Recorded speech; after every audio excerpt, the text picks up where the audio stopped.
Thanks, Mr. President, for declaring this Prayer and Remembrance Day. After Billy Graham's 2018 death, it's crucial. Children found surprising documents in his North Carolina study.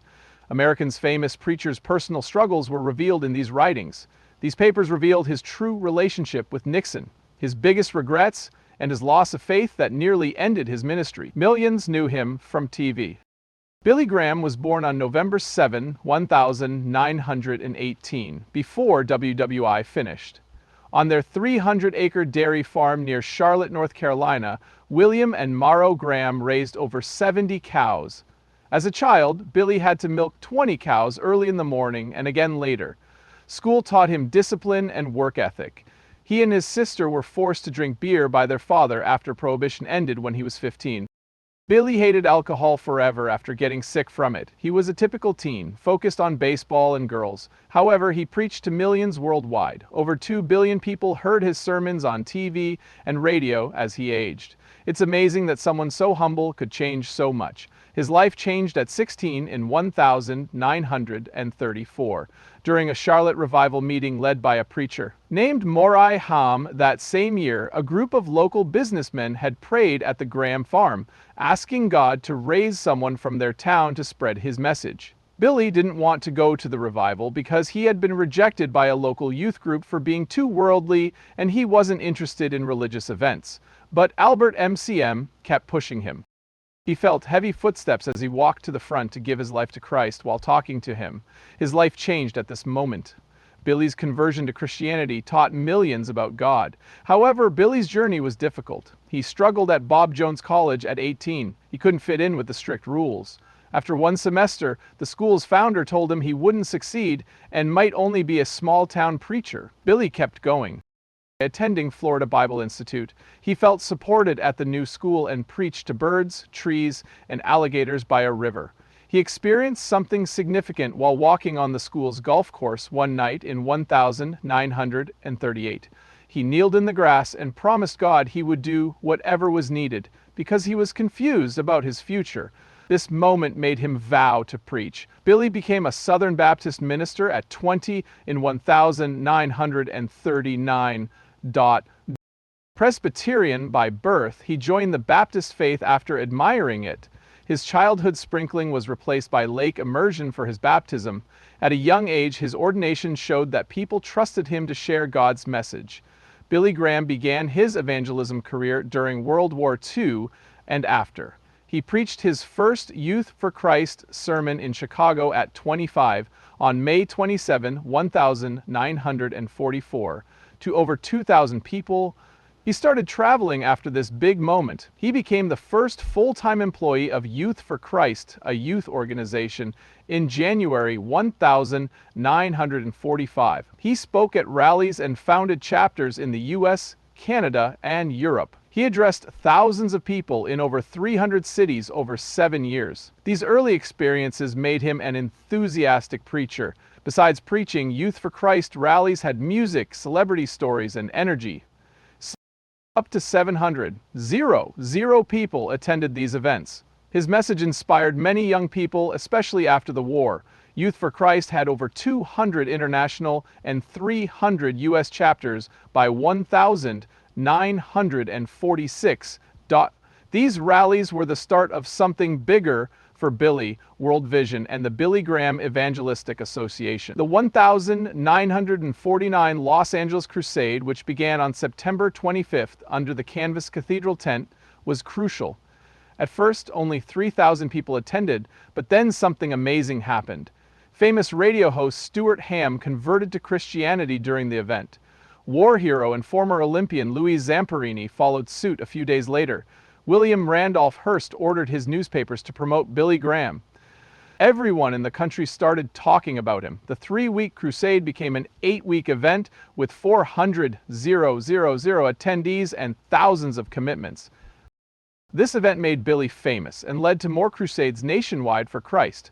Billy realized he needed to organize his growing mission in 1950. The Billy Graham Evangelistic Association, BGEAA, was founded then. It started in a tiny Minnesota office to spread the word everywhere.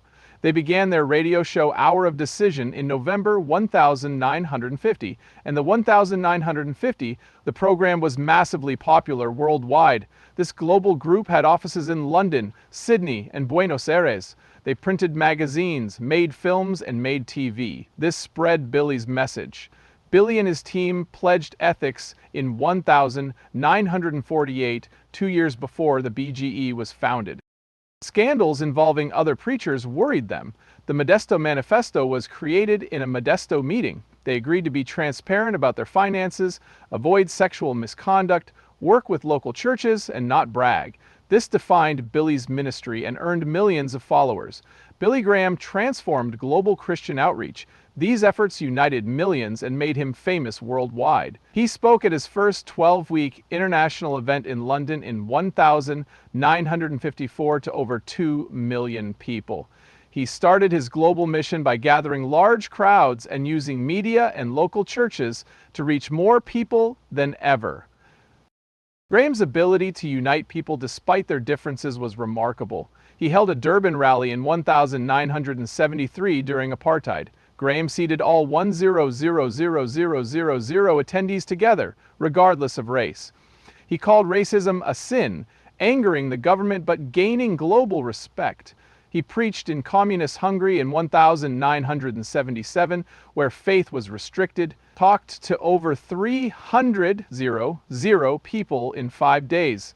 This allowed his visit. Graham used satellites to send his message to 185 countries in 116 languages at once. Over 10 million people watched, and over 215 million people in 185 countries had spoken to him before he left. His message received 5 million responses, and his biggest audience was 1 million in 1973 South Korea. 1 million people gathered. His efforts changed lives, not just numbers. A young drug addict from Amsterdam attended an event in 1986 and became a Dutch Christian leader. Graham promoted live events and media to reach more people. Hour of Decision was his 1950 radio show. Within a year, 150 stations carried it, and by 1954, 800 worldwide. He liked live shows because they felt more real. He influenced TV too. ABC aired his 1957 New York crusade for 16 weeks. It reached 96 million viewers, or 70% of TV-owning homes. ABC's first night phone lines were flooded with excited callers. Graham connected with 50 million Africans via satellite in 1981. Many Africans witnessed this event for the first time. His team had to fly generators to remote locations to power tools. Graham wrote My Answer, which was published in many newspapers and read by 5 million people. New technology pleased him even in old age. He created one of the first Christian websites to connect people with counselors about spiritual issues in 1989. More than 1.5 million people used his online service by 2008. Graham founded Christianity Today in 1956, a vital Christian publication. He had the magazine idea late at night and stayed up to write it. He and his team raised a lot of money and sent free copies of the first issue to Protestant preachers across America. The magazine covered civil rights and the Vietnam War and became popular quickly. The magazine became one of the most respected Christian magazines despite financial issues. Billy Graham's life changed in 1949 when he faced a faith challenge. At 30, he was a popular speaker but had Bible questions. This surprised him because he had always believed the Bible. He had questions because of his Princeton studying friend Charles Templeton. Templeton wondered how the Bible fit current beliefs. Graham began to question the Bible's reliability. This was a major issue. The Los Angeles Crusade was weeks away. This was a major issue. What could he say about the Bible if he didn't believe it? Graham was disoriented. He sought answers at Forest Home, a tranquil Christian retreat in the California mountains. He thought being there would help him understand. Graham spoke with knowledgeable Christian teacher Henrietta Mears and others at the retreat for advice. They warned him that losing faith in the Bible could lead to losing faith in other things. They advised him to appeal to God. Graham walked alone in Forest Home's woods one night. He stopped at a tree stump, placed his Bible, and prayed. He admitted to God that he didn't know everything, but trusted the Bible.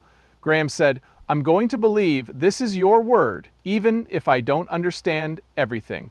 This lifted a heavy burden. His sense of God's presence made him cry.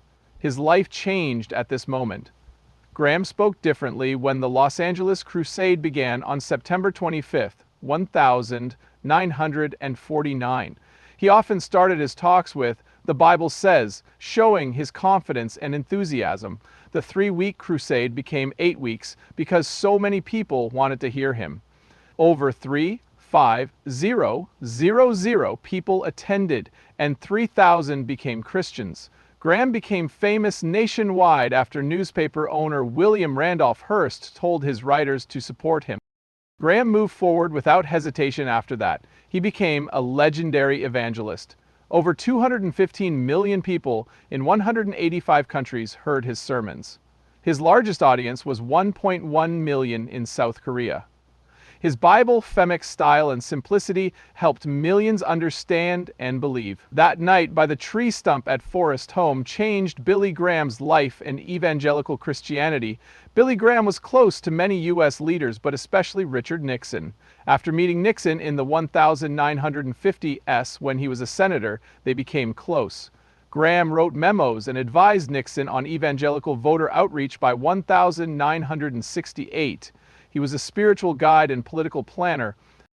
Graham visited the White House 30 times from 1969 to 1974. He sometimes stayed overnight. At Nixon's 1969 inauguration, he prayed that God chose him as a leader and advised on the Vietnam War. Graham unexpectedly suggested bombing North Vietnam's dikes if peace talks failed. This could have hurt many innocent people, but it showed his involvement. Graham remained close during Watergate. Nixon publicly defended himself and denied wrongdoing. After the White House tapes were released, Graham was shocked. He wept over Nixon's lies after reading the 1974 transcripts. The betrayal made Graham reconsider his politics.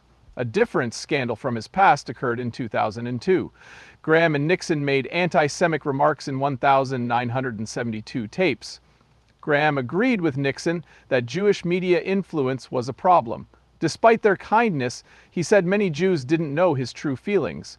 His comments shocked people when the tapes were released years later. Despite not remembering a conversation, an 83-year-old man apologized, saying his words didn't reflect his love for Jews. The situation tarnished his unifying reputation. As he aged, he admitted mistakes. A 2011 interview revealed his regret for getting too involved in politics. He believed leaders needed spiritual guidance, but felt he had gone too far.